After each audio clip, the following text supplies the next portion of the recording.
series that we're launching today called Access to Medicines Dialogues, hashtag A2M Dialogues. Please engage on Twitter. You know that we at EPHA, we appreciate Twitter. This is the first of our series. It's the first webinar that we're launching to trigger a discussion now that we see that access to medicines is on the top of the pharmaceutical policy agenda, not only in Brussels, but also on the national level. The European Commission will launch its pharmaceutical strategy on November 24th, or in late November, we will see the exact date.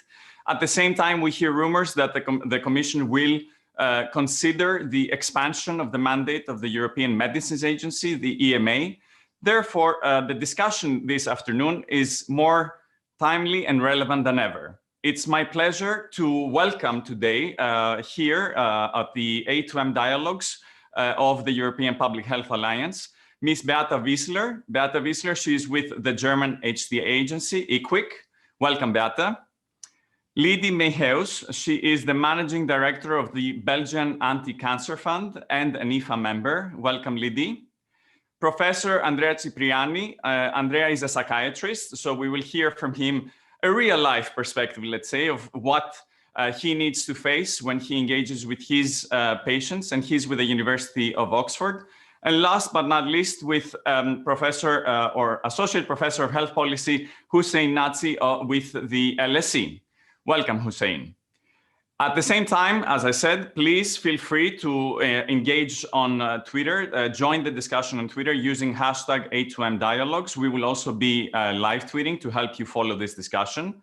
The session will be recorded, and most importantly, you will be able to ask your questions. You will be able to ask the panelists questions during this discussion. There is, as you can see, a Q&A chat room. So I invite you to ask your questions in this specific chat room. Today, we will talk about what do we know when we approve our medicines? Do we know enough when we approve the medicines? What is the role of the health technology assessment agencies? What is happening with the ongoing discussions and negotiations in the Council amongst EU member states on the proposed regulation on the harmonization of the HTA collaboration in Europe? We will also ask about where do we set the bar? Where do we set the bar in terms of the evidentiary requirements when we approve our medicines, so that patients know what kind of medication they're prescribed, but also the payers, what are they paying for? The HTA agencies, what are the questions they need to ask? How can there be collaboration? What is the role of independent funders for clinical trials? And which are the questions that need to be answered once the product is on the market? I'll start with asking Andrea. Andrea, thank you very much for joining us. You're a psychiatrist, you're a clinical academic, if I'm not mistaken, they say in the UK. When you hear that the product, a drug, a medicine is on the market with pretty immature or incomplete data, what does this mean to you? And what does it mean to you as a prescriber, but also for your patients? Yeah, this is probably the most important problem that we face every day in the clinic, because the number one question that patients ask us is, what is the best treatment for me? And it's difficult to answer this question if we don't have comparative data. So the real risk is that in real world practice, clinicians use one or two drugs because they don't know how to position the new treatments compared to the standard treatment that they use. And also it's difficult to tell patients, express in easy words, but understandably for patients, what is the risk and the benefits of the new medication or the new intervention. And you've done some research on this. What are your, let's say, recommendations, or what are the first priorities that you would like to address through the regulatory assessment process? Yeah, we all know that it's not the mandate of the regulatory agencies to provide trials with a comparative arm. So the most important thing is try to solve this clinical issue, trying to harmonize the design of the studies so we can combine them and see what is the best treatment. and also do new studies after approval to get more information about the real world patients. Hussein, I want to ask you, we hear a lot about this increased uncertainty, that at this stage we approve a lot of new drugs, but we need to take this increased uncertainty, the fact that we cannot know enough at the time of the approval, at the time of the marketing authorization. How does this sound to you? Is this inevitable, or is it a choice? Well, you're absolutely right, Yanis, that we're seeing increased uncertainty, and we're seeing this first, as Andrea said, because EMA or other regulators worldwide are not asking for comparative data on new drugs. Mm-hmm. And the type of data that regulators are asking for and are accepting have all sorts of other limitations. Like we're seeing fewer and fewer drugs coming on the market on the basis of randomized controlled trials, which is the gold standard for evaluating new drugs. We're seeing more and more drugs coming on the market on the basis of interim, short-term outcomes, so-called surrogate outcomes that may not be very meaningful for patients and for healthcare systems. And we're seeing smaller and smaller sample sizes. So collectively, all this means is that we have a lot of uncertainty, as you say. And this is simply reflecting the regulatory agency's application or implementation of its own regulatory evidence flexibility. So they're showing some flexibility in how they apply their evidence standards. So I would argue that this is not inevitable. This is a choice. And this represents how the regulators are making a judgment as to whether or not a new drug presents a positive benefit risk balance on the basis of very limited information. So if we're talking about meaningful innovation, I think it's really critical that we start with the evidence standards of the regulatory agencies. But if I can ask you, we cannot stall innovation. We cannot wait forever to get solid evidence or mature evidence, whatever that means. It may sound as if you are depriving patients or you're making them wait for too long while the product is ready to be approved. What do you think about that? Well, I hope that we'll have plenty of opportunity during this hour to talk about very solid, concrete kind of recommendations that we can think about. They would not stall innovation, but try to incentivize the right type of innovation, because we know from research that only about 30% of new drugs that have come on the market over the last decade have actually shown any additional therapeutic benefit above and beyond what we already had on the market. What this means is that we are getting a lot of drugs on the market. As you say, this is good news for patients, but the very beneficial true breakthrough drugs are only a minority of the large numbers of drugs that we're seeing. Therefore, I think we need to incentivize the right type of innovation, not any innovation. New numbers of drugs and simply the number of drugs should not be the metric that we should be prioritizing. So you're effectively saying that new does not necessarily mean, or in most cases, actually based on what we know, does not mean innovative. New does not mean better. Does not mean innovative. Absolutely. Beata, I want to ask you, from the HTA's perspective, you are with IQWiC, the German HTA agency. So your work is based on the information that you get already at the time of the marketing authorization. So when the regulator, the EMA, gives the green light, then the HTA comes in. And then you need to assess the added therapeutic benefit. If you could explain to us, what does that exactly mean? And whether your job is actually made easier or more difficult based on the information that you have, the data that you have at the time of the approval. Yes, thank you. Yes, you're right. We are trying to describe what we call the added benefit of a new drug entering the market. So this new drug meets a therapeutic standard we are using at that point in time. And what we are asking is, does this new drug have any added benefit over this therapeutic standard? And to be able to describe that, we need comparative data. And as Andrea and Hussein have described, in many cases, we don't have this comparative data from the studies that have been done for the regulatory process and been used in the regulatory process. So we are very often in the situation, indeed, that we don't have this data. And that means that in principle, we can't answer the questions we are having. So we have two kinds of questions. So first, we want to describe for patients and their physicians what they can expect from this new drug. And the second thing we are trying to answer is what would be a fair price for this drug, because we also would want to kind of relate any higher cost of a new drug compared to the standard of care to the added benefit. And if we don't have comparative data, we can't answer both of these questions. And that, of course, is a very unfortunate situation. Can you explain to us, before we continue, what is comparative data? Comparative data is a robust set of data that answers our question. And our question is the new drug any better than the standard of care we are having? And to answer this question, the gold standard is a randomized controlled trial. I mean, people are trying to do all kinds of other types of study, like one single arm studies with historical data, but I mean, all the evidence we are having shows that this is not robust data to answer our question.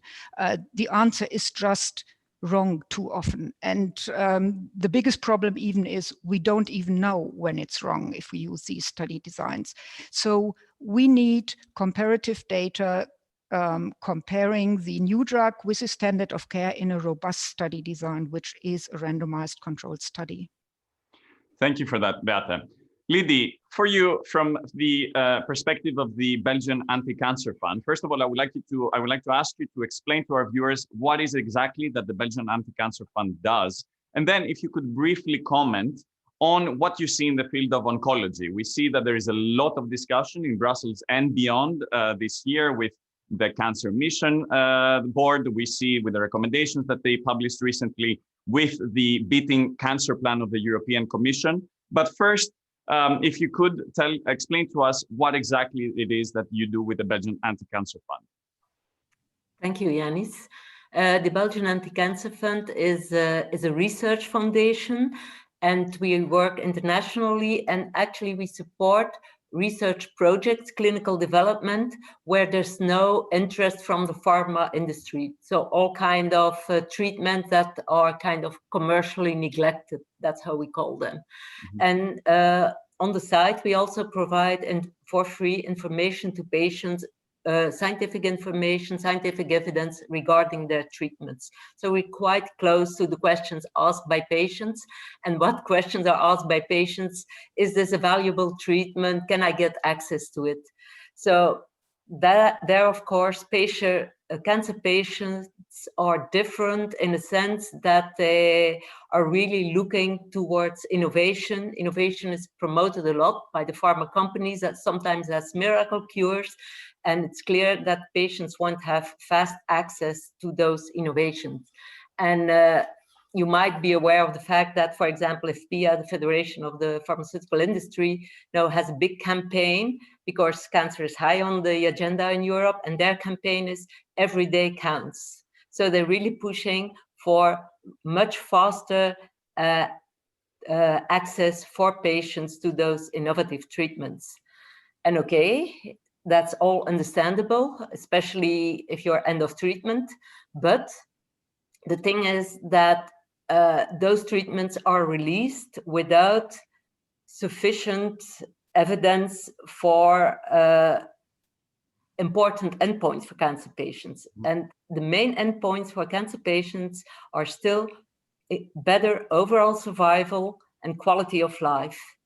I think everybody agrees on that. And what we see in reality, that in the past years, half of the new treatments for cancer, and there are plenty of new treatments, are released on what is, as has been said, on surrogate markers, which is progression-free survival or even response rate. And the very innovative treatments called the ATMPs, the advanced therapeutic medicinal products, the CAR T cells, which are very much hyped, very expensive, are released on very limited data sets and on single-arm trials. Of course, patients want access, so it's a balance where we have to find a solution.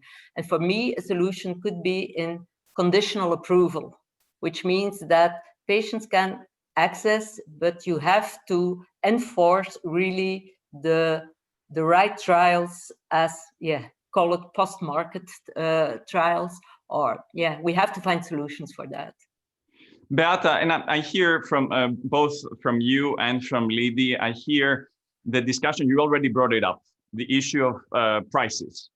And obviously from the HTA perspective, you are there to rationalize, not to ration, but to rationalize pharmaceutical expenditure. Are you concerned by the trends you see? Because it seems also by the points made by Hussein and Andrea, that there is this conundrum, this difficult situation of weak evidence and ever increasing prices charged by the pharmaceutical companies. What are your thoughts? Where do you see this going, essentially? Yes, you're right. That is a very difficult question, and Lydie has mentioned specifically ATMPs, where we see this development. Actually, in Germany, for example, we are assessing all the new drugs for 10 years now, and we have seen an increase in insufficient evidence, and now we have a new law, so the health system has reacted to that in what I might call an act of self-defense, actually, in that there is a new law which enables the Federal Joint Committee, that is the highest decision-making body in the healthcare system, to request additional data collection from the companies after market entry. And so, and also to make this really helpful. The DBA is even entitled to restrict prescription to physicians which participate in this data collection. So there is some kind of incentive to really contribute to this data collection. And also the next step is gone if after this data collection the uncertainty concerning this treatment isn't resolved, there can be a price decrease, actually.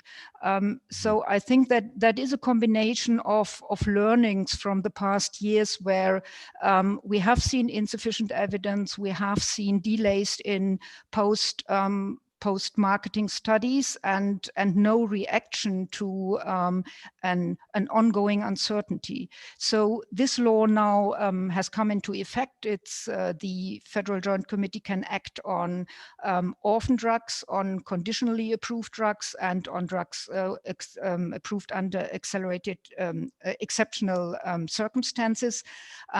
We are in the first procedure to define this data collection for Zilgensma, and we will see whether that will be an instrument to provide the knowledge we need for our decision making. So if I hear you correctly, the German system is worried, and they're trying to control, and this is a very interesting development, new development that you're referring to, that they're trying to see and adapt the payment according to the evidence generated, correct? Yes, that's right. Of course, we would like to see the evidence we need for this decision-making at the point the drug enters the market. But our experience is it's not there at this point, and we also don't get it fast in the post-approval period. So that is a new attempt to kind of generate this data. This doesn't solve the immediate problem that when the drug enters the market, we don't have the information for physicians and patients to make up their mind on whether they want to use this drug or not. We are still postponing the evidence generation we need for decision making, but at least this is a try to get it at least in a time frame that is reasonable. But Andrea, you engage with patients on a weekly basis. It's part of your day-to-day life, and they come to you. Can you give us a bit their perspective? What do you hear from them? What kind of questions are they asking? And from your perspective as a physician, as a prescriber, what is your message to them? Do you try to give them as much information, but while you do not have it yourself? And how do you feel now that you see that more and more drugs are approved, but based on insufficient data at the time of the approval? But then the system, we also hear this from the regulators, but also from the industry, the system sounds pretty confident that this data can be generated in the post-marketing authorization phase. And then I will come to you as well, Hussein, to talk about real-world data. Yeah, all the patients ask for the best treatment. So one of the big problems we have in the clinic is to tell them what is the evidence behind or supporting a specific intervention. And it's not easy. I mean, I practice medicine in many countries in Europe. I've never practiced in the US, but across Europe, I think our patients, because pharmaceutical company cannot advertise directly to patients, so it is somehow easier than somewhere else. But they don't really get the information. It's not automatic for them to say, well, if something is approved, they assume it's backed by robust evidence, but this is not always the case. The second thing is, how do we translate this to patients in the clinic? I have to say, practicing over 15 years in real world, that now patients are different, also in psychiatry, which tends to be a Cinderella in medicine. But patients are moving from the paternalistic approach, doctor tell me what works for me, to a more shared decision-making process. And this is why it's mandatory now to have the information to be shared with the patients and give them a perspective, also with the degree of uncertainty around an estimate, just to be able to rank the treatment and take informed decisions.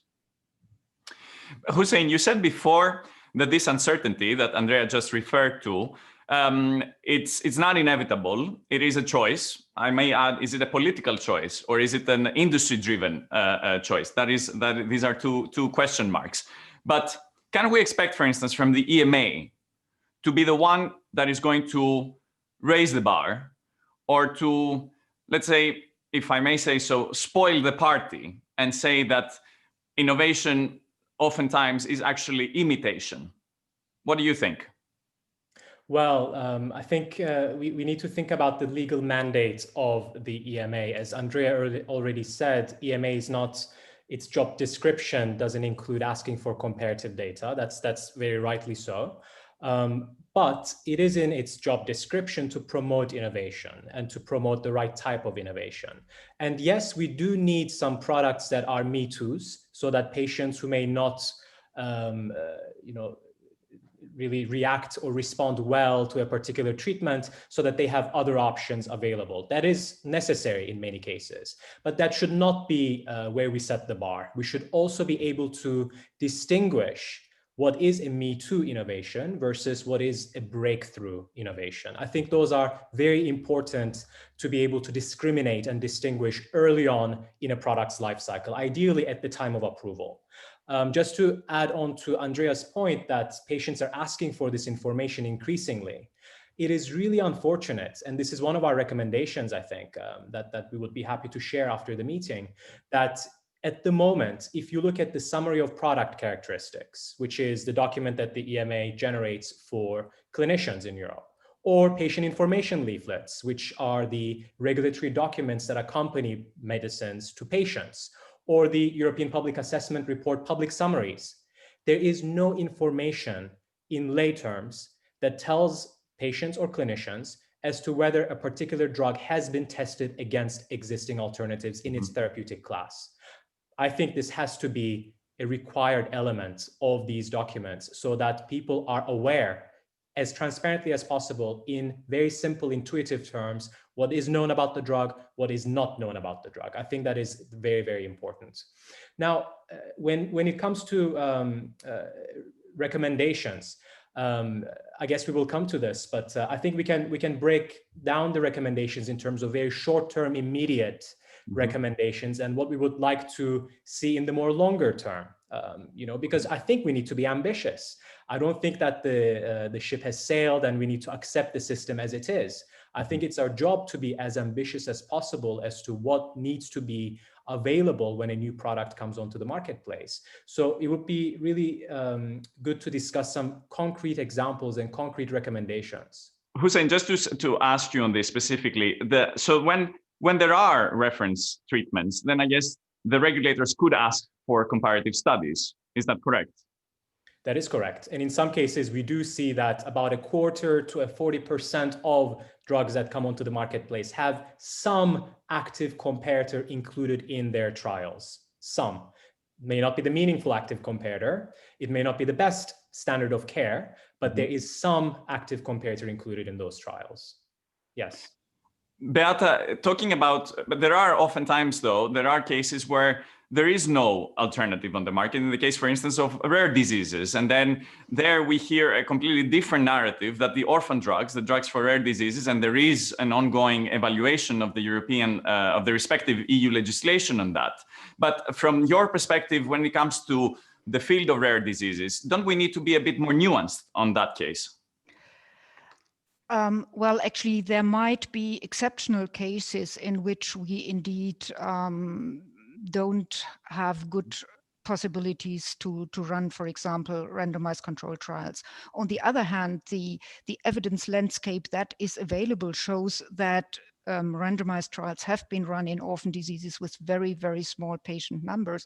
And actually, from my point of view, I think that this type of trial really is the most efficient type of trial to run. If we look at the alternative, that is studies without randomization, in principle, we need even more patients to come to a robust answer using those type of trials, and at the same time, actually that is in the law, and I feel for good reason. Also, patients on orphan drugs have the right to get information on robust information on their treatment. So we should really try hard to do whatever we can to generate this evidence that is needed. We have looked in the orphan drug assessments we have done over the past years. We find that in many cases we have robust studies to answer the questions we are having, and actually whether we have a randomized study or not isn't even related to the number of patients that are available. So it's just a choice again. On the one side of the manufacturer, and also on the other side, I think, of the regulatory agencies, whether they accept this or not.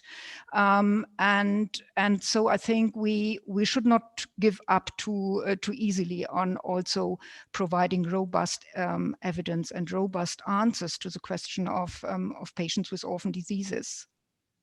And Hussein, in your opinion, what are the points of leverage? Where can we intervene now that there is also this legislative discussion, this political or policy discussion going on how where can we intervene to fix the system? What should we amend? What should we amend at the point of the marketing authorization, and what beyond that? What would you say? So I think in the immediate term, we could ask the European Medicines Agency to start giving scientific advice to companies that are developing products that are seeking the same indication or similar indications to design their trials in a harmonious, standardized way. And that is not happening at this moment? This is not happening at the moment. Trials are able to use the outcomes that they choose, using the patient populations that may be only slightly different from each other, using slightly different follow-up durations, so on and so forth, that those subtle differences can really influence and jeopardize, in many cases, our ability to do comparative assessments in healthcare systems. So this is something that can be done tomorrow. We have the tools, we have the methodological understanding, we have the process in place. EMA can start doing this by changing its scientific review processes. This is number one. Very, very small ask, if I may. The second thing is the conditional marketing authorization, as Lidi has already mentioned.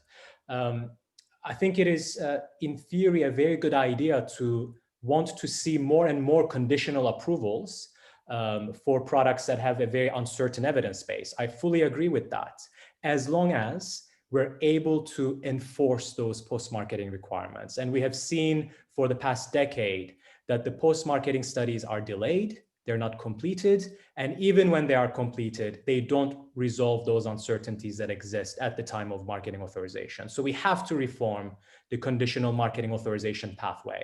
That may be a more long-term objective, but I think it's a very important and a required element. Once the product is on the market, then I agree very much with Beate that our leverage in healthcare systems is about payment.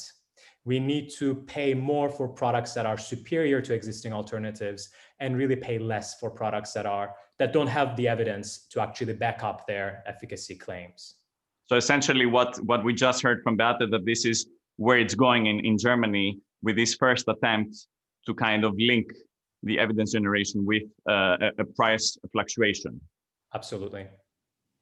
And Lydie, in the field of cancer, with this uncertainty, and from your experience also taking part in different committees of the European Medicines Agency, what is your feeling when you hear people, insiders, experts say, don't worry, we can really monitor the performance of the drug once it is authorized, once it is on the market?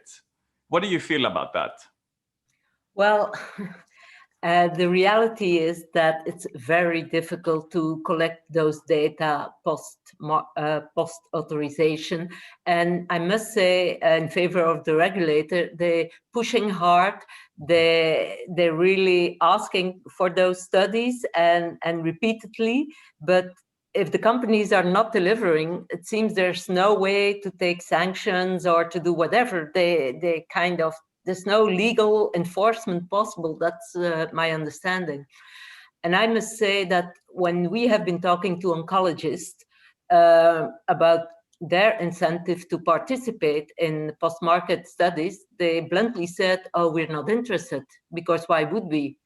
Nothing will happen, it's time, and for us it's really not of interest to participate. And I was very happy to hear from Beate that they found a way by only allowing those physicians to prescribe those innovative drugs if they participate in the post-market studies, because that's really a big issue, enforcing those post-market studies. And there we really need a change. And what I also would like to see as a change is that for the design of the scientific advice, there should be input from the HTAs as to the endpoints, as to the patient populations. I think that could be changed quickly. Now it's on a free base. The companies can ask for HTA input, but nobody does it. So it would be mandatory that for the design of the confirmatory trials, that they need input from the HTAs. That I think that could be a step in the right direction. Andrea, can I ask you, we hear a lot, and we hear these technical terms, conditional marketing authorization as opposed to a regular approval. But from a physician's perspective, what is really the difference? How do you feel? Do you see any difference in real life between this CMA and this full approval? And I would also like to hear from Beate, and then we will go also to questions from the audience. What is really right now? What is the difference between conditional approvals and regular approvals? And if there is a trend there that is worrisome in your opinion or not? Andrea, over to you first. Well, the general sense is that it's too late. Of course, once something is approved, I mean, the trick is done. From a clinical point of view, what we really need to change is the mentality of trying to assess the outcome over time, because it's important that to understand, especially in some fields of medicine like psychiatry, where we have so-called soft outcomes. It's not like in oncology where you have mortality, you have death. So it's more about the quality of life or long-term consequences. It's important to have a change in our perspective and consider data collection in routine world but structured, as Lydie suggested and Beate said, in a methodologically sound way, is the only way to have better outcome for our patients. Who would pay for this evidence to be generated? Anyone who wants to take this? Beate, over to you. Yeah, well, actually, all kinds of models have been discussed for that. I mean, in principle, for example, this additional data collection I have been talking about earlier in Germany is paid by the manufacturer, because it's felt that they have to close their evidence gap. I mean, they aren't providing the information the system needs, and therefore they are now kind of forced to run this data collection to provide the data. But I think there are also lot of questions that are maybe beyond the responsibility of individual companies. I think a healthcare system has lots of questions that go towards the optimization of therapy that is not cannot be expected and will never be done by individual companies. And can you please clarify, what does it mean, optimization of therapy, so that everyone understands? Yeah. For example, we have been in discussion with the EORTC, that is a group of European oncologists who think that maybe with the new immunotherapies, a treatment of 1 year might be sufficient as compared to a lifelong treatment. That isn't a question a company very obviously would start to study if they have an approval for a lifelong treatment. So, and there are all kinds of questions with combinations of therapies, with a sequence of therapies that really tries to optimize the treatment of patient groups, and which is in the interest of healthcare systems, and which I feel should then also be paid out of the healthcare system. And we are in Germany, we are spending at about 40 billion per year for drugs alone. So we could have a tiny percentage of that to run publicly financed studies to really improve treatment for patients. There was one other question. The question was, what difference can you tell, if there is one, between the CMAs, the conditional marketing authorization, and regular approvals? Well, actually, I feel in Europe we see less conditional and accelerated approvals than in the US. So, and I feel that conditional approval in Europe really is a kind of rescue pathway. It's also the case that the companies most often don't apply for conditional approval, but it's a decision made by EMA during the discussion of the data. So I feel it's a kind of rescue. And the problem with that is that then also the studies who are asked for regular approval to achieve regular approval aren't answering the open questions. We don't have the endpoints, we don't have the comparators. So, but that at the same time means having only a small percentage of conditional approval in Europe also means we have a high percentage of regular approval with high uncertainty. And after that, there is no requirement of additional studies from the regulator side at all. So it's just dropped on patients and physicians and healthcare systems, and then there we are. So So if I understand you correctly, you're saying de facto, for the regular approvals, we see an erosion in the evidentiary standards, the requirements of the questions we ask, essentially. While I would like to ask you to elaborate a bit and to clarify, what do you mean by the rescue option?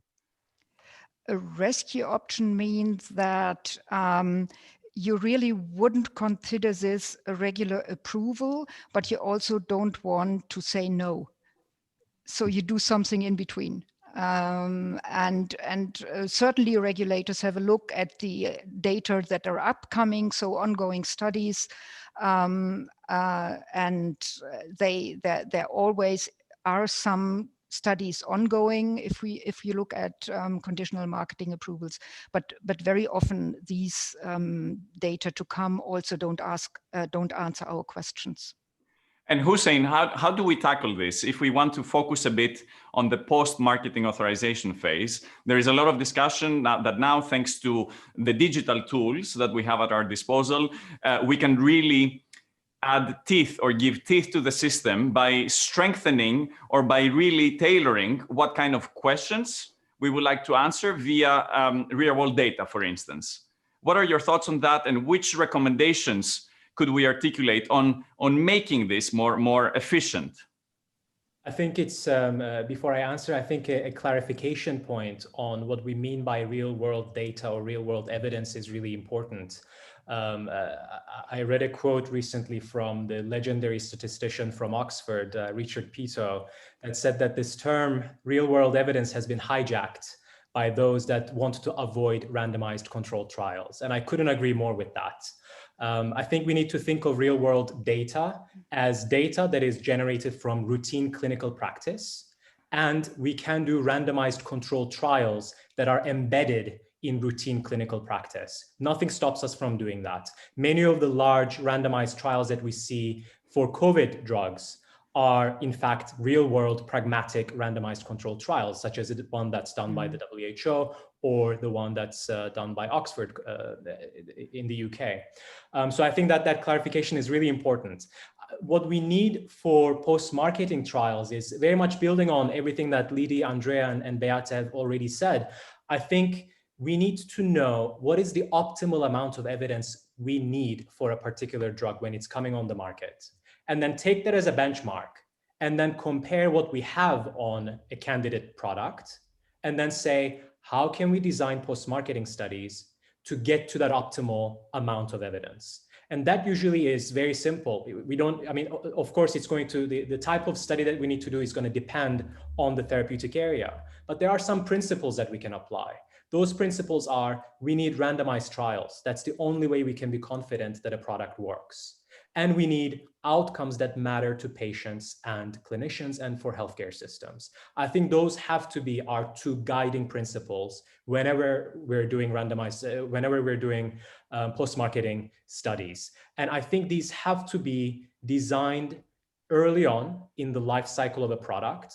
When a company presents its case to the EMA, it should come with a well-designed protocol for a randomized controlled trial that will be done in the post-marketing period with clear milestones and timelines so that there's predictability for the healthcare systems, for the HTA agencies across European countries, so that they can design their processes and timelines accordingly, which is not happening at the moment.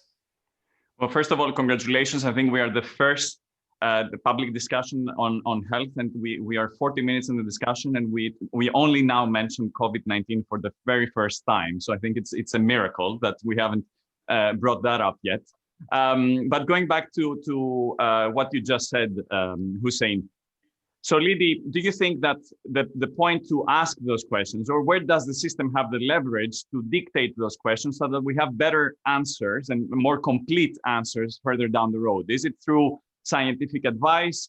How is the system working right now? Because the regulators are in contact with HTA agencies. They are in contact with the payers. They can therefore ask for more information earlier on in the process. Because the thing is that with the moment that the drug gets the green light, the marketing authorization from the regulator, then this has an impact on the entire healthcare system all the way to when the product will reach the patient.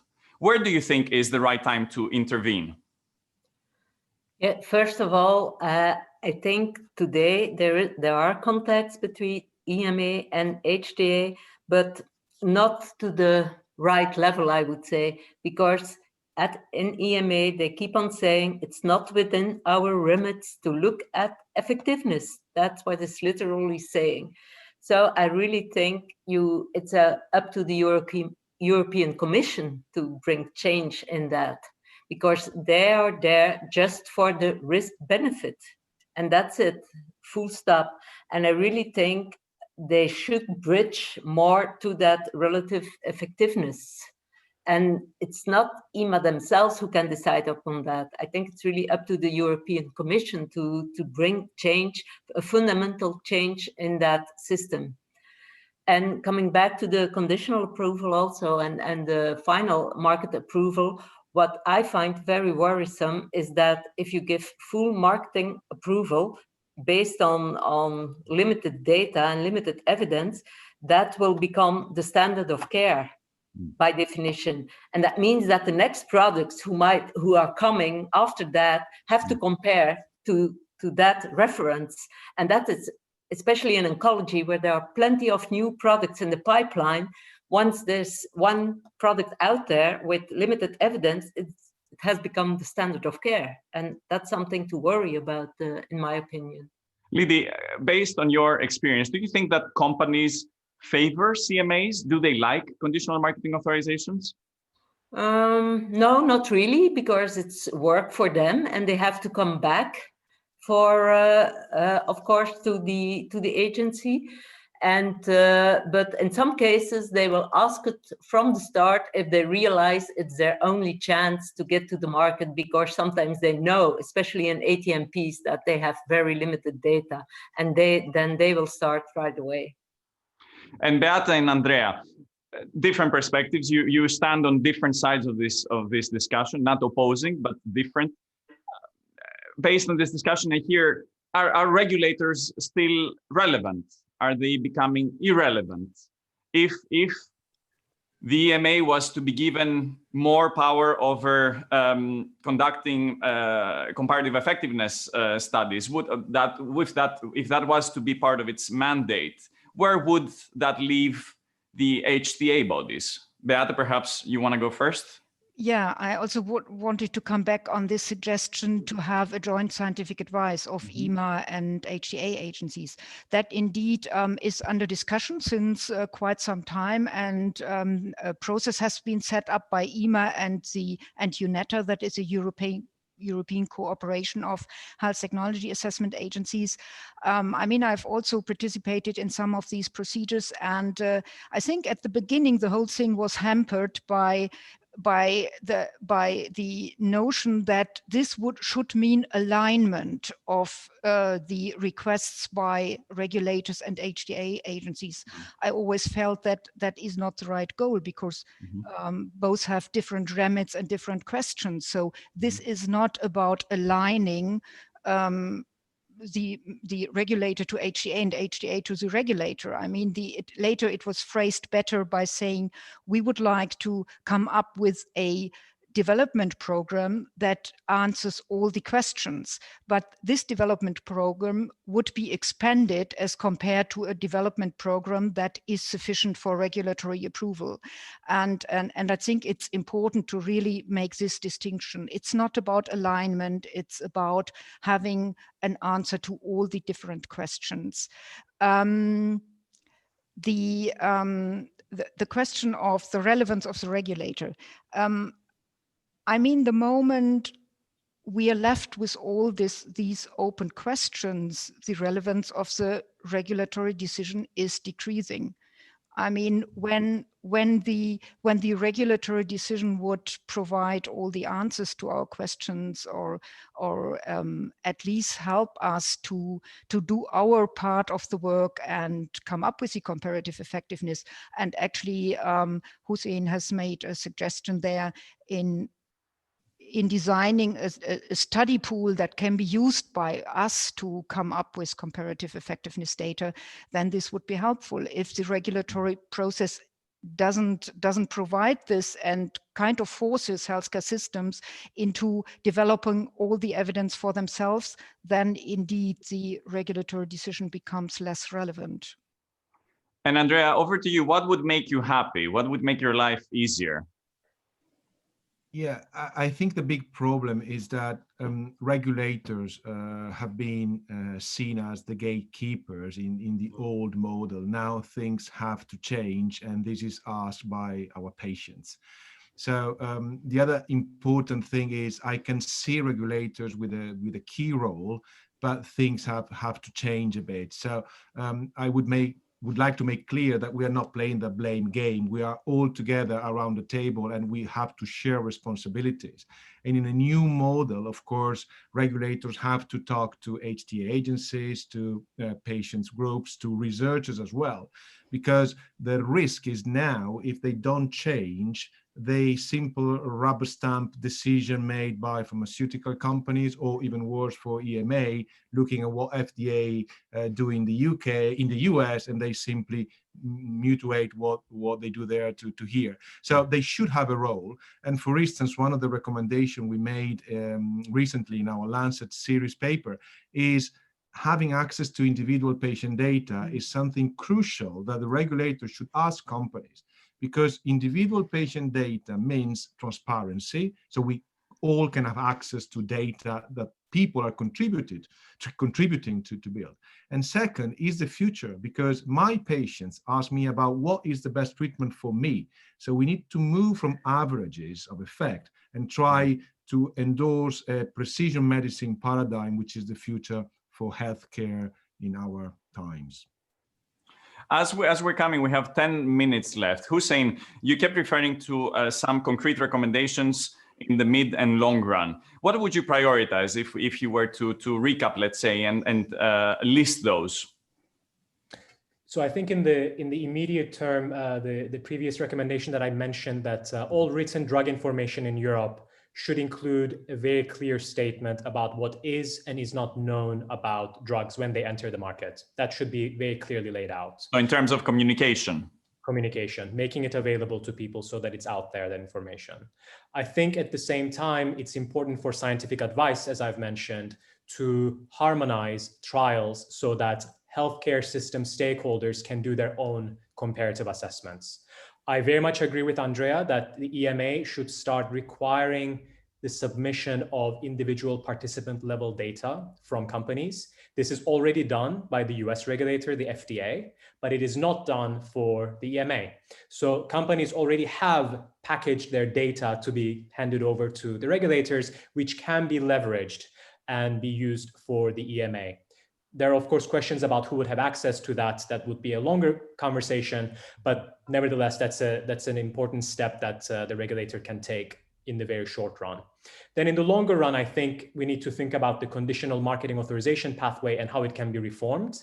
I very much agree with Beate's statement that the majority of drugs with uncertain benefits risk profiles are being approved without conditional marketing authorization in Europe. And that is the case. Our research shows that drugs that receive conditional approvals in the US are receiving regular approvals in Europe, which means that those conditions that the US regulator is asking for are not required by the European regulator. So there are clear issues in how this mechanism, this process is working at the moment. And there are really key opportunities to change this.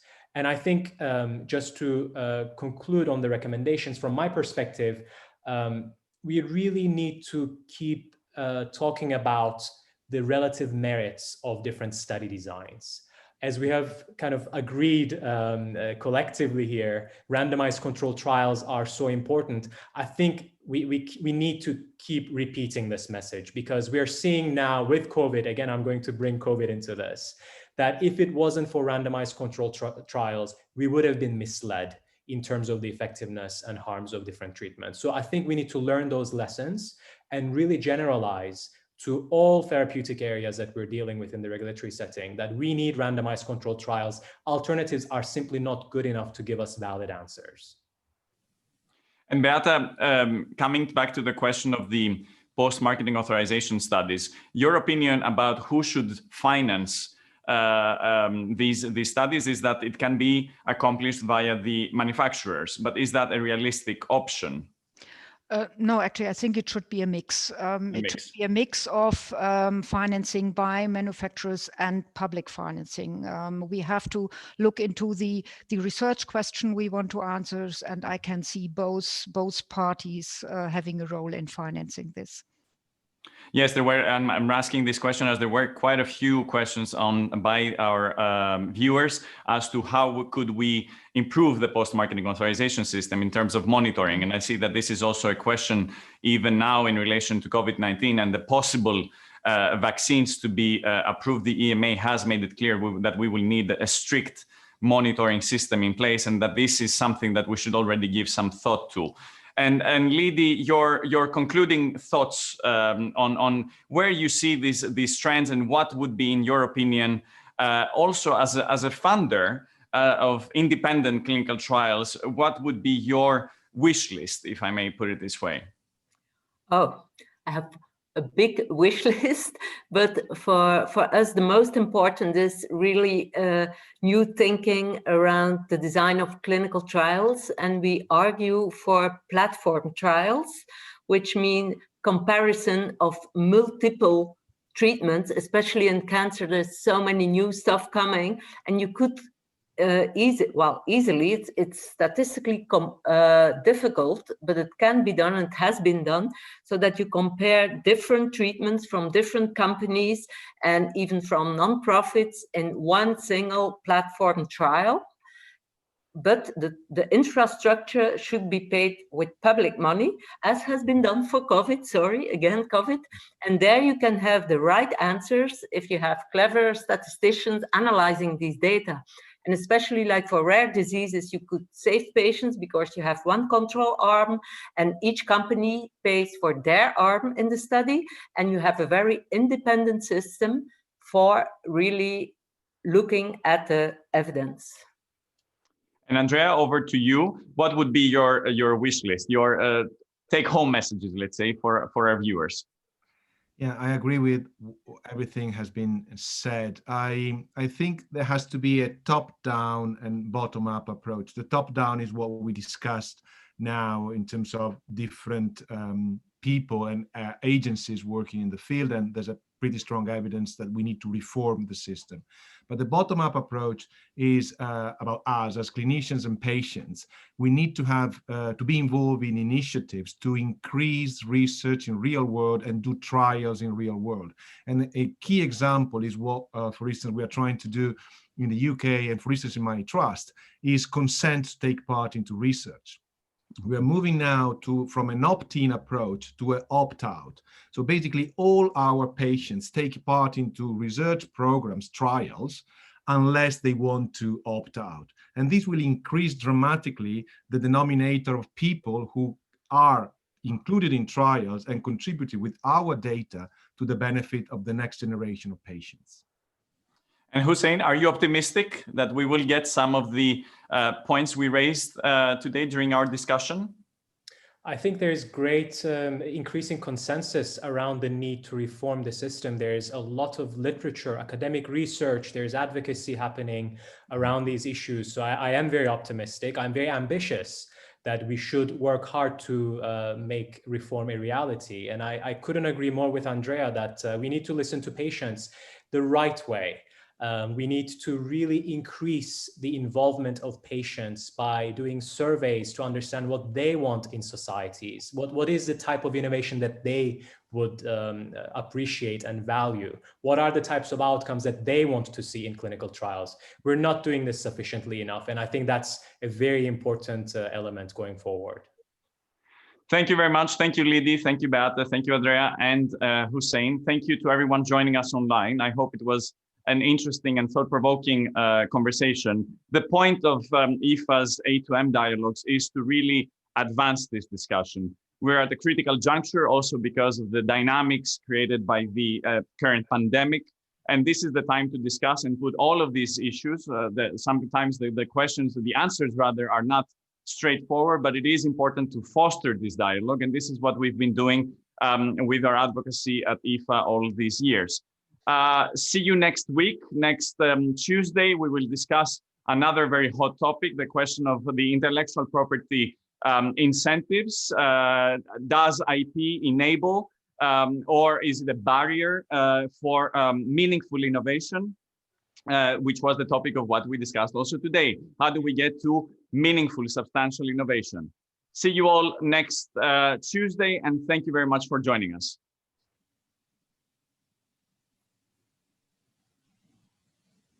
Okay.